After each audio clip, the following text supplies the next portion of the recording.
Constituição de 1988 estabelece que a língua portuguesa é o idioma oficial do Estado brasileiro. Mas a Carta Magna também protege outras línguas, como a dos indígenas, dos quilombolas. É o idioma como identificação cultural, um direito fundamental.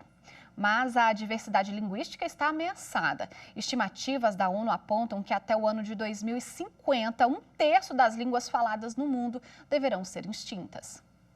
O Brasil está entre os países com maior diversidade linguística. Pesquisadores apontam que o país tem cerca de 250 línguas faladas.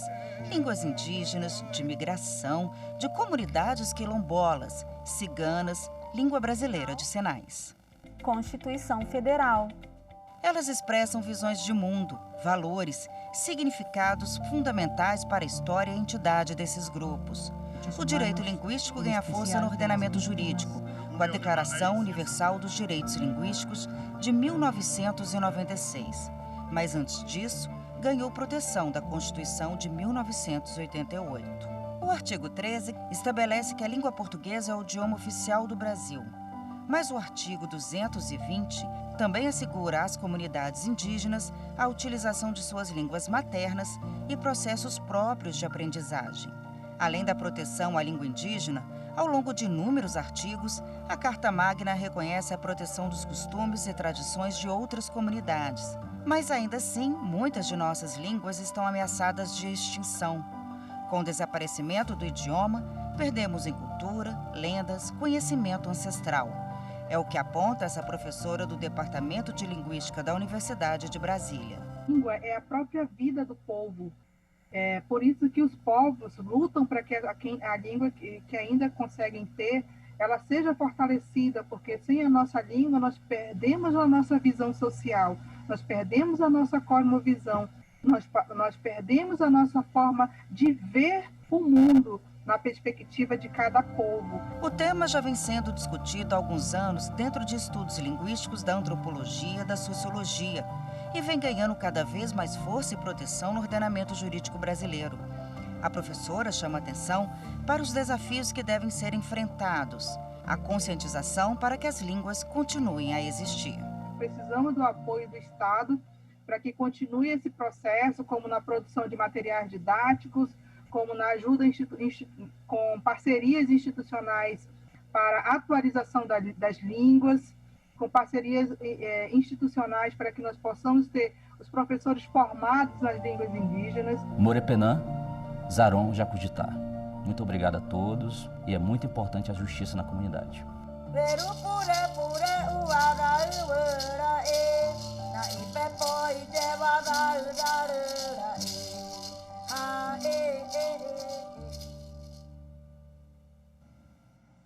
O direito linguístico é tema de um estudo acadêmico do professor Ricardo Nascimento Abreu, da Universidade Federal de Sergipe. A dissertação de mestrado dele apresentou como esse direito vem se consolidando na legislação brasileira. E é com ele que eu converso agora, do professor Ricardo. Muito bem-vindo ao Jornal da Justiça. Obrigada pela participação. Olá, Evelyn. Muito obrigado pelo convite. É uma honra e uma alegria estar aqui com você para poder falar de um tema tão caro e importante para a sociedade brasileira, que é o direito linguístico.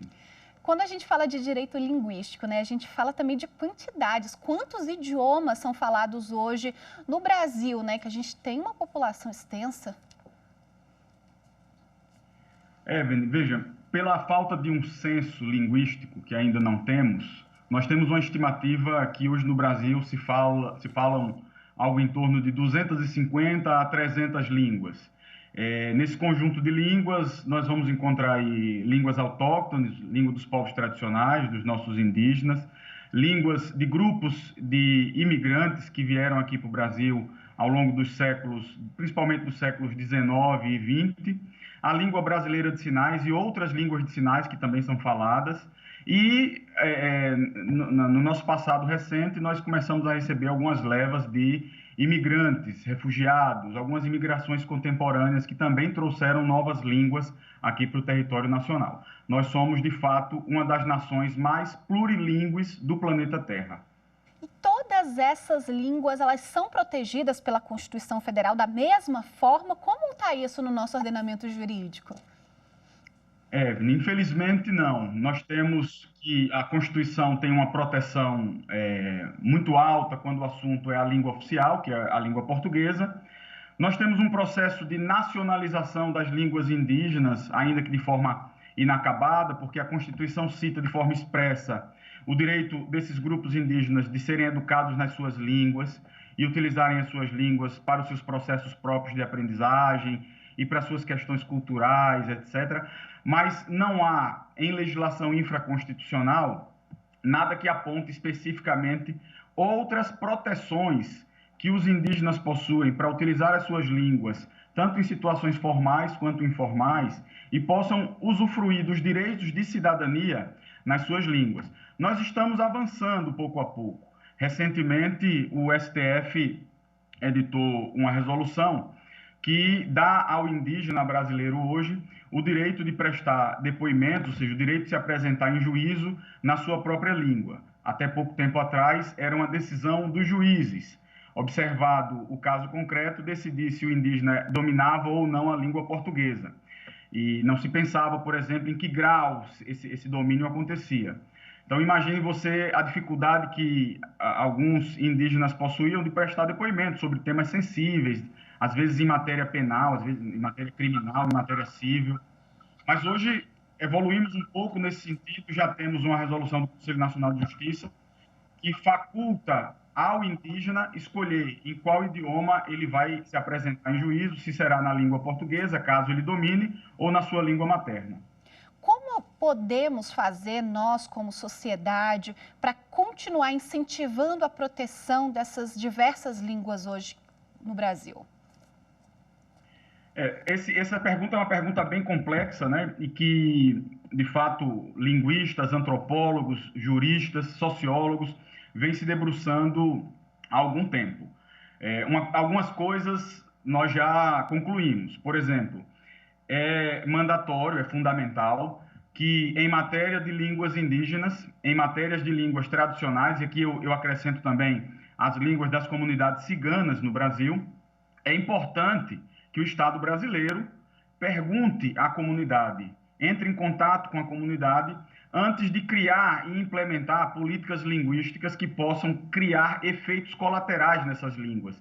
E, às vezes, em vez de nós estarmos fomentando a vitalidade dessas línguas, nós vamos fomentar o desaparecimento dessas línguas. Esse é um aspecto importante que nós devemos ter muita atenção, ou seja, consultar a comunidade.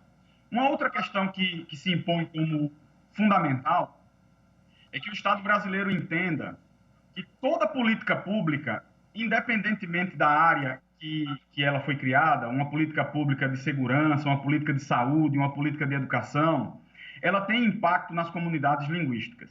Então é importante, a partir desse momento, que no âmbito das instâncias elaboradoras de políticas públicas, que se pense também nos efeitos que essas políticas terão nas comunidades linguísticas.